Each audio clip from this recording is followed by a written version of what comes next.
दिमाग में फालतू विचार क्यों आते हैं? दिमाग में फालतू विचार आने के निम्नलिखित कारण होते हैं। 1.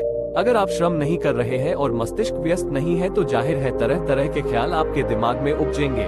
2. कई बार किसी कार्य में लगे रहने के बावजूद दिमाग में व्यर्थ के विचार घूमते हैं तो ये दर्शाता है कि आप अपना समय इससे कहीं और बेहतर जगह पर खर्च कर सकते हैं। 3.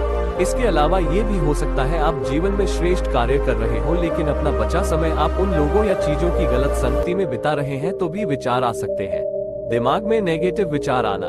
नकारात्मक विचार कैसे दूर करें? दिमाग में जब भी नकारात्मक विचार आए, कुछ अशुभ होने के संकेत मिले तो यही बात मन में दोहराए कि विचार है, सच्चाई नहीं। आपके मन में विचार आता है घर से निकलने पर दुर्घटना हो सकती है, तो क्या आप इस विचार की सुनते हुए जरूरी कार्य की खातिर बाहर नहीं निकलते हैं ना? इसी तरह ऐसा कभी नहीं होगा जब आपके दिमाग में विचार शून्य हो जाए। विचार तो आते रहेंगे पर एक बात तय है, किसी भी विचार पर प्रतिक्रिया देनी है या नहीं यह आप पर निर्भर करता है।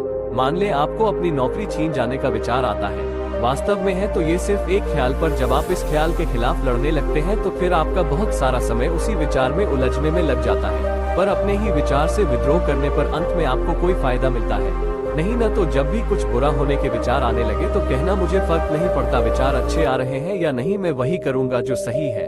बस इस तरह आप विचारों के बीच रहकर भी विचारों से अनछुए रह सकते हैं।